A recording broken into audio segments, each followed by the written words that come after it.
यीशु के बपतिस्मा का सुसमाचार जिसने हमें शुद्ध बनाया है। इफिसियो अध्याय 2 वचन 14 से 22। क्योंकि वही हमारा मेल है जिसने दोनों को एक कर लिया और अलग करने वाली दीवार को जो बीच में थी ढा दिया, और अपने शरीर में बैर अर्थात वह व्यवस्था जिसकी आज्ञाएं विधियों की रीति पर थी मिटा दिया, कि दोनों से अपने में एक नया मनुष्य उत्पन्न करके मेल करा दे, और क्रूस पर बैर को नाश करके इसके द्वारा दोनों को एक देह बनाकर परमेश्वर से मिलाए। उसने आकर तुम्हें जो दूर थे और उन्हें जो निकट थे दोनों को मेल मिलाप का सुसमाचार सुनाया, क्योंकि उसी के द्वारा हम दोनों की एक आत्मा में पिता के पास पहुंच होती है। इसलिए तुम अब विदेशी और मुसाफिर नहीं रहे, परंतु पवित्र आत्मा लोगों के संगी स्वदेशी और परमेश्वर के घराने के हो गए, और प्रेरितों और भविष्यवक्ताओं की नींव पर, जिसके कोने का पत्थर यीशु मसीह स्वयं ही है, बनाए गए हो, जिसमें सारी रचना एक साथ मिलकर प्रभु में एक पवित्र मंदिर बनाती है, जिसमें तुम भी आत्मा के द्वारा परमेश्वर का निवास स्थान होने के लिए एक साथ बनाए जाते हो। किसने लोगों को परमेश्वर के विमुख किया? उसके पाप ने यह किया। गरीबी के कारण गोद लिया हुआ बच्चा। कोरियन युद्ध को समाप्त हुए आधी सदी बीत चुकी है, लेकिन उसने कोरियन लोगों के अंदर गहरे घाव छोड़े हैं। कोरियन युद्ध के परिणाम के बाद कई जवान बच्चों को विदेशी देशों ने गोद लिया। यहां तक कि संयुक्त राष्ट्र की सेना भी कोरिया आई और उस समय हमें बहुत मदद की, लेकिन जब सैनिक वापस चले गए तब कई बच्चे अनाथ बन गए। संयुक्त राष्ट्र के कई सैनिक जिनकी पत्नियां और बच्चे थे, वे जब वापस गए तब अपने परिवार को यहां छोड़ गए। उनमें से कई बच्चे अपनी मां के द्वारा अनाथ आश्रम में छोड़ दिए गए और बाद में गोद लेने के लिए विदेश में भेज दिए गए। वह वास्तव में अच्छा था कि उन जवान बच्चों को पालन करने वाले माता पिता मिल गए और उनकी परवरिश अच्छे से हो पाई। यह गोद लिए हुए बच्चे जब बड़े हुए, यह उन्हें एहसास हुआ कि वे अपने माता पिता और पड़ोसी से अलग दिखते हैं, और उन्हें मालूम पड़ा कि वे कोरिया नाम के देश से गोद लिए हुए थे। क्यों मेरे माता पिता ने मुझे छोड़ दिया? क्या वे मुझसे नफरत करते थे इसलिए मुझे इस देश में भेज दिया? अपने जवान मन के साथ यह बच्चे नहीं समझ पाए कि क्या हुआ था। अपने सच्चे माता पिता के प्रति जिज्ञासा और नफरत के उन्होंने उनसे मिलने के लिए बेबस कर दिया था। मैं सोचता हूं कि मेरे माता पिता कैसे दिखते हैं, वे मुझे कैसे छोड़ सकते हैं? क्या उन्होंने ऐसा इसलिए किया क्योंकि वो मुझसे नफरत करते थे? नहीं, ऐसा करने के पीछे कोई वजह जरूर होगी। उनको कई तरह की गलत फहमियां होगी और कई बार वे नफरत को महसूस करते होंगे, और दूसरी ओर वे इसके बारे में ज्यादा सोचना नहीं चाहते। वे इसके बारे में जान पाते उससे पहले वह बच्चे बड़े हो गए, और जब जवान हो चुके हैं, उन्होंने शादी कर ली है, उनके बच्चे हैं और उन्होंने अपना परिवार बनाया है। एक स्थानिक टीवी नेटवर्क के एक प्रोग्राम के द्वारा मुझे इन बच्चों में दिलचस्पी हुई। यह प्रोग्राम में टीवी रिपोर्टर एक स्त्री का इंटरव्यू ले रही थी जो जर्मनी में रहती थी और जिसे गोद लिया गया था। यह स्त्री उस समय अपने 20 साल की उम्र से गुजर रही थी और वह धर्मशास्त्र की पढ़ाई कर रही थी। पहले तो वह स्त्री टीवी इंटरव्यू से अपने आप को बचाती रही, क्योंकि वह नहीं चाहती थी कि लोग यह जाने कि वह गोद ली हुई थी। रिपोर्टर ने उसे समझाया कि उसका इंटरव्यू विदेश के लोगों को बच्चे गोद लेने की जानकारी में मदद करेंगे। फिर स्त्री मान गई। रिपोर्टर का एक प्रश्न यह था, यदि आप अपने सच्चे माता पिता से मिलते हैं तो आप क्या कहेंगे? आप किसके बारे में ज्यादा उत्सुक है? स्त्री ने उत्तर दिया, मैं यह नहीं समझ पा रही हूं कि उन्होंने मुझे क्यों गोद दे दिया। मैं पूछना चाहती हूं कि क्या वे मुझसे नफरत करते थे? उसको जन्म देने वाली माता ने यह इंटरव्यू टीवी पर देखा। टीवी प्रसारण करने वालों का संपर्क किया और कहा कि वह उससे मिलना चाहती है। इस तरह दोनों मिले। माता जल्दी ही हवाई अड्डे पर आ गई थी और अपनी बेटी के आने का इंतजार कर रही थी। जब वह जवान स्त्री बाहर आई तब उसकी मां केवल वहीं खड़ी रही और रोने लगी। यह दोनों व्यक्ति कभी भी आमने सामने नहीं मिले थे। मां ने अपनी बड़ी हुटी हुई बेटी को पहली बार टीवी में देखा। भले ही वे दोनों अलग अलग भाषा में बोलते थे, लेकिन वे अपने दिलों से बात कर रहे थे और भावुकता से वे एक दूसरे से मिले। उन्होंने एक दूसरे के चेहरे को छुआ और मां ने जो किया था उसके लिए माफी मांग रही थी। वह केवल रो सकती थी और जो कुछ भी उसने किया उसके बदले में माफी मांग सकती थी। मां अपनी बेटी को घर लेकर आई और उन्होंने साथ में खाना खाया। निसंदेह बेटी केवल जर्मन भाषा बोलती थी और मां केवल कोरियन, इसलिए वे शाब्दिक रीति से बातचीत नहीं कर पाए, लेकिन किसी तरह से मां और बेटी ने एक दूसरे को समझा। उन्होंने बिना शब्द के कई बातें की और उन्होंने हाथों के इशारों से एक दूसरे के चेहरे को छूकर और आंखों से और हृदय से बात की। जब वह जर्मनी वापस लौट रही थी, तब बेटी को पता चला कि उसे जन्म देने वाली मां उससे प्यार करती थी। जिस पत्रकार ने पहला इंटरव्यू लिया था, उसने उसके जाने से पहले फिर से एक बार और इंटरव्यू लिया। मुझे यह पूछने की कोई जरूरत नहीं थी कि क्यों मेरी मां ने मुझे गोद ले लिया। मेरी मां आज भी गरीब है और इस देश के कई समृद्ध व्यक्ति इतने अमीर हैं कि वे विदेशी कार चलाते हैं, लेकिन मेरी मां आज भी गरीब है। उसने आगे कहा, भले ही मैंने मेरी मां से वह प्रश्न नहीं पूछा और मुझे उससे कोई उत्तर नहीं मिला, मैंने देखा कि उसने मुझे इस गरीबी से बचाने के लिए दूर भेज दिया। इसलिए मुझे उसे यह प्रश्न पूछने की जरूरत नहीं पड़ी और अब सारा संदेह और नफरत चला गया। लोग अपने हृदय में पाप की वजह से परमेश्वर से विमुख हो गए हैं। क्यों हम परमेश्वर से अलग हो गए और क्यों हम उसके करीब नहीं जा सकते? जिस स्त्री को गोद लिया था, उसने सीखा कि उसकी मां ने उसे गरीबी से बचाने के लिए उसे दूर भेज दिया था। क्या यह परमेश्वर के साथ भी सच नहीं है? परमेश्वर ने हमें अपनी समानता में बनाया है। हमें उससे कौन अलग कर सकता है? उत्तर यह है कि शैतान ने मनुष्य को पाप करने के लिए उकसाया और पाप ने उसे परमेश्वर से अलग कर दिया। आदि में परमेश्वर ने मनुष्य को अपनी समानता में बनाया था और वह अपनी सृष्टि से बहुत प्रेम करता था। मनुष्य को परमेश्वर के प्रेम के उद्देश्य से बनाया गया था और सारी सृष्टि में वह सबसे श्रेष्ठ था। हालांकि नीचे गिरे गए दूत जिसका नाम शैतान है, उसने मनुष्य को परमेश्वर से अलग करने के लिए कार्य किया। शैतान ने मनुष्य को परमेश्वर का वचन मानने के लिए उकसाया और उसे अच्छा और बुरा जानने वाले पेड़ का फल खिलाया। ऐसे मनुष्य अपने पाप की वजह से परमेश्वर से दूर हो गया। मनुष्य परमेश्वर के प्रति अनाज्ञाकारी रहा। मनुष्य ने अनंत जीवन देने वाले पेड़ का फल नहीं खाया, जिसे खाने के लिए परमेश्वर ने अनुमति दी थी, लेकिन उसने भला बुरा जानने वाले पेड़ का फल खाया और आज्ञा को तोड़ा। उसका परिणाम यह था कि मनुष्य परमेश्वर से अलग हो गया। पहले परमेश्वर के प्रेम का हकदार मनुष्य घमंड की वजह से परमेश्वर से अलग हो गया।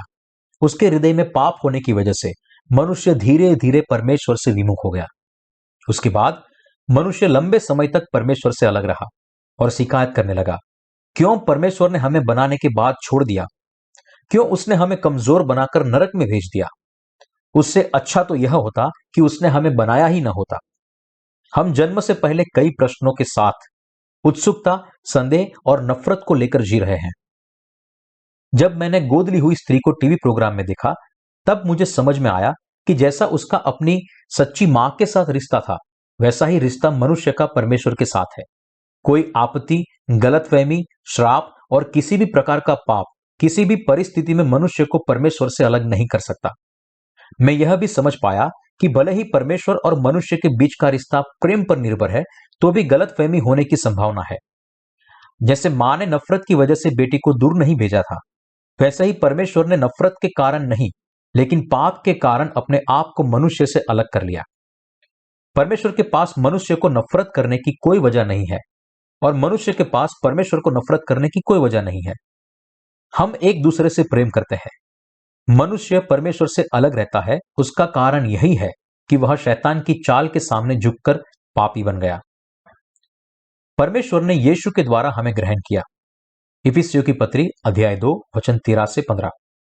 पर अब मसीह यीशु में तुम जो पहले दूर थे, मसीह के लहू के द्वारा निकट गए हो, क्योंकि वही हमारा मेल है जिसने दोनों को एक कर लिया और अलग करने वाली दीवार को जो बीच में थी ढा दिया, और अपने शरीर में बैर अर्थात वह व्यवस्था जिसकी आज्ञाएं विधियों की रीति पर थी मिटा दिया, कि दोनों से अपने में एक नया मनुष्य उत्पन्न करके मेल करा दे। प्रभु ने व्यवस्था की आज्ञा को पूरा करने के लिए यूहन्ना द्वारा बपतिस्मा लिया था और जगत के सारे पापों को उठा लिया था। फिर उसने मनुष्य को उसके पापों से बचाने के लिए और परमेश्वर के द्वारा ग्रहण किए जाने के लिए क्रूस पर अपना लहू बहाया। परमेश्वर अब उनको ग्रहण करता है जो उसके द्वारा साफ किया गया है। क्या आपने कभी बिना पानी की दुनिया की कल्पना की है? थोड़े समय पहले मैंने इंचोन शहर में बाइबल की सभा में हिस्सा लिया था। जो कोरिया के बड़े बंदरों में से एक था, जहां थोड़े दिनों तक नलों में पानी नहीं आया, और मैंने सोचा कि लोग पानी के बगैर नहीं जी सकते। यदि परमेश्वर एक महीने के लिए इस दुनिया को बिना पानी की कर दे, तो शहरों में बदबू, गंदगी और अत्यधिक प्यास की वजह से जीना असंभव हो जाएगा। हमें पानी की अहमियत समझनी चाहिए जो परमेश्वर ने हमें दिया है। जैसे पानी मनुष्य के लिए आवश्यक है, वैसे ही यरदन नदी में यूहन्ना के द्वारा यीशु ने जो बपतिस्मा लिया, वह भी उतना ही आवश्यक है। यदि यीशु यूहन्ना से बपतिस्मा लेने इस दुनिया में नहीं आते, तो यीशु में विश्वास करने वाले पापों की माफी कैसे प्राप्त करते? जैसे मनुष्य पानी के बगैर नहीं जी सकता, वैसे ही यदि यीशु ने यूहन्ना से बपतिस्मा नहीं लिया होता, तो इस जगत में सारे लोग अपने पापों की वजह से मर गए होते। हालांकि यीशु के बपतिस्मा ने हमारे सारे पापों को ले लिया है। अब हम अपने ज्ञान में अस्वस्थ हो सकते हैं कि हमारे हृदय को शुद्ध किया गया है और हमें उद्धार का आशीष मिला है। इसके अलावा उसका बपतिस्मा हमारे पवित्र आत्मा का अंतर्निवास पाने के लिए बहुत ही आवश्यक है। यीशु के एक चेले पतरस ने पहला पतरस अध्याय 3 वचन 21 में कहा, उसी पानी का दृष्टांत भी अर्थात बपतिस्मा यीशु मसीह के जी उठने के द्वारा अब तुम्हें बचाता है। पतरस का कथन कहना है कि यीशु ने हमें हमारे पापों से बचाने के लिए यूहन्ना से बपतिस्मा लिया और क्रूस पर अपना लहू बहाया। यीशु का बपतिस्मा जो जगत के सारे पापों को साफ करता है, वह सच्चा सुसमाचार है। आइए अब निर्गमन अध्याय 30 वचन 17 से 21 में पीतल की हौदी के विषय में एक परिच्छेद को देखते हैं। यहोवा ने मूसा से कहा, धोने के लिए पीतल की एक हौदी और उसका पाया भी पीतल का बनाना। उसे मिलाप वाले तंबू और वेदी के बीच में रखकर उसमें जल भर देना, और उसमें हारून और उसके पुत्र अपने अपने हाथ पांव धोया करे। जब जब वे मिलाप वाले तंबू में प्रवेश करे, तब तब वे हाथ पांव जल से धोए, नहीं तो मर जाएंगे। और जब जब वे वेदी के पास सेवा टहल करने अर्थात यहोवा के लिए हव्य जलाने न आए, तब तब वे हाथ पांव धोए, नहीं तो वो मर जाए। यह हारून और उसकी पीढ़ी पीढ़ी के वंश के लिए सदा की विधि ठहरे। मिलाप वाले तंबू में पीतल की हौदी थी, जो मिलाप वाले तंबू और वेदी के बीच में थी, जिसमें धोने के लिए पानी भरा हुआ था। यदि यह हौदी मिलाप वाले तंबू में नहीं होती, तो याजक बलिदान चढ़ाते समय कितने गंदे हुए होते। लोगों के लिए हारून बलिदान चढ़ाने वाले और बलि के ऊपर अपने हाथों को रखने वाले याजक के ऊपर लहू और गंदगी के कितने धब्बे लगे होते। यदि मिलाप वाले तंबू में हौदी नहीं होती, तो याजक बहुत ही गंदे हो जाते। इसीलिए परमेश्वर ने उनके लिए हौदी बनवाई, ताकि वे परमेश्वर के पास साफ हाथ लेकर जा सके। पापी पाप बलि के सिर पर अपने हाथों को रखने के द्वारा अपने पाप बलि के ऊपर डालता था, और उनके बदले याजक परमेश्वर के सामने बलिदान चढ़ाते। परमेश्वर ने पीतल की हौदी तैयार की, ताकि याजक पवित्र स्थान में प्रवेश करने के लिए अपने आप को पानी से साफ कर सके, नहीं तो वे मारे जाते। यहां तक कि याजक पशु के लहू के धब्बों के साथ पवित्र स्थान में प्रवेश नहीं कर सकता था। इसीलिए याजक लोगों के लिए बलिदान चढ़ाने के बाद परमेश्वर से नजदीक जाने के लिए सारी गंदगी को हौदी के पानी से साफ करता था। यीशु के बपतिस्मा ने जगत के सारे पापों को धो दिया। यरदन नदी में यूहन्ना के द्वारा यीशु के बपतिस्मा से जगत के सारे पाप उसके ऊपर स्थानांतरित हो गए थे, और पानी में पूरी तरह से डुबकी लगाना उसके मृत्यु को दर्शाता है, और पानी से बाहर आना उसके पुनरुत्थान को दर्शाता है। दूसरे शब्दों में, जगत के सारे पापों को लेने के लिए यीशु ने यूहन्ना से बपतिस्मा लिया, पापों की कीमत चुकाई और क्रूस पर मर गया। उसकी मृत्यु हमारे पापों की कीमत चुकाने के लिए थी, और उसका पुनरुत्थान हमें अनंत जीवन देता था। यदि हम विश्वास नहीं करते कि यीशु ने अपने बपतिस्मा के द्वारा हमारे सारे पापों को उठा लिया है, तो हमारे हृदय पापों से भर जाते। इस मामले में हम कैसे परमेश्वर के नजदीक जा सकते हैं? पापों की माफी का सुसमाचार संस्था का कोई सिद्धांत नहीं, लेकिन परमेश्वर का सत्य है। हम संपूर्ण ज्ञान के बगैर हमारे विश्वास की अगुवाई नहीं कर सकते। दूसरे शब्दों में, यदि हम इस बात की परवाह नहीं करते कि यीशु ने यूहन्ना द्वारा बपतिस्मा लिया है, तो हम संसार को जीत नहीं पाएंगे। जैसे सारे जीव को जीने के लिए पानी की जरूरत पड़ती है, वैसे ही हमें विश्वास से जीने के लिए और स्वर्ग के राज्य में प्रवेश करने के लिए पापों की माफी और यीशु के बपतिस्मा का पानी जरूरी है। हमें हमारे पापों से बचाने के लिए यीशु को बपतिस्मा लेना पड़ा, क्रूस पर मरना पड़ा और पुनरुत्थित होना पड़ा। यह पानी और आत्मा का सुसमाचार है जिस पर हमें अपने पूरे हृदय से विश्वास करना है। भले ही यीशु को मरने के लिए क्रूस पर चढ़ाया गया था, लेकिन उसने सजा पाने के जैसा कुछ भी नहीं किया था। वह हमारे पापों को धोने के लिए इस जगत में आया, 30 साल की उम्र में बपतिस्मा लिया और 33 साल की उम्र में क्रूस पर मरने के द्वारा हमारा उद्धारकर्ता बना।